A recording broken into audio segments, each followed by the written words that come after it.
The murderer dissevers the soul from the body, but this man ruins the soul with the body. And name what sin you will, none will you mention equal to this lawlessness. And if they that suffer such things perceived them, they would accept 10,000 deaths, so they might not suffer this evil. For there surely is not a more grievous evil than this insolent dealing. For if when discoursing about fornication, Paul said, that every sin which a man doeth is without the body, but he that committeth fornication sinneth against his own body. What shall we say of this madness, which is so much worse than fornication, as cannot even be expressed?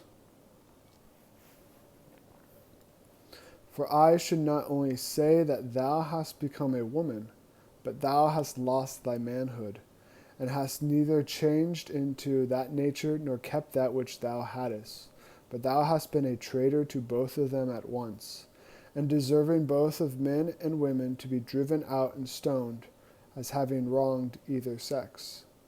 And that thou mayest learn what the real force of this is, if any one were to come and assure you that he would make you a dog instead of being a man, would you not flee from him as a plague? But lo, thou hast not made thyself a dog out of a man, but an animal more disgraceful than this. For this is useful unto service, but he that hath thus given himself up is serviceable for nothing. Or again, if anyone threaten to make men travail and be brought to bed, should we not be filled with indignation? But lo, now they that have run into this fury have done more grievously by themselves. For it is not the same thing to change into the nature of a woman, as to continue a man and yet to have become a woman. Or rather, neither this nor that. But if you would know the enormity of the evil from other grounds, ask on what account the lawgivers punish them that make men eunuchs, and you will see that it is absolutely for no other reason than because they mutilate nature. And yet the injustice they do is nothing to this. For there have been those that were mutilated and were in many cases useful after the mutilation. But nothing can there be more worthless than a man who has pandered himself. For not the soul only, but the body also of one who hath been so treated is disgraced and deserves to be driven out everywhere. How many hells shall be enough for such? But if thou scoffest at hearing of hell, and believest not that fire, remember Sodom, for we have seen, surely we have seen, even in this present life, a semblance of hell. For since many would utterly disbelieve the things that come after the resurrection, hearing now of an unquenchable fire, God brings them to a right mind by things present.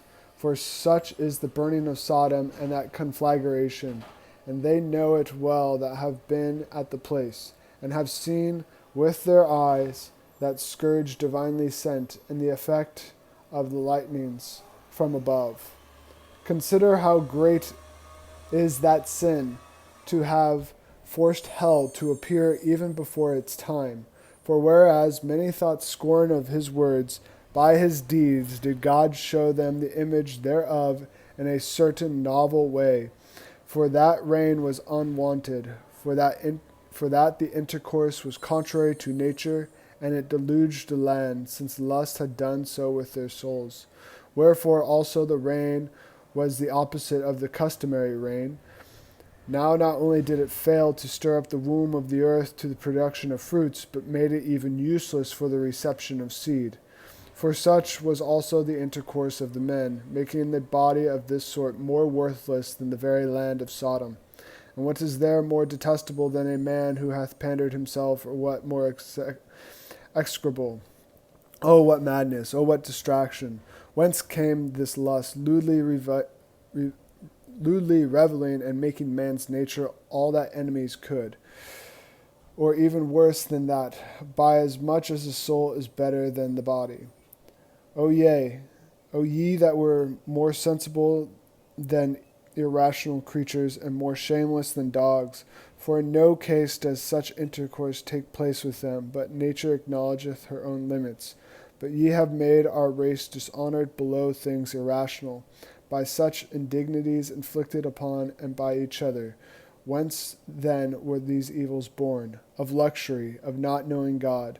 For so soon as any have cast out the fear of him, all that is good straightway goes to ruin.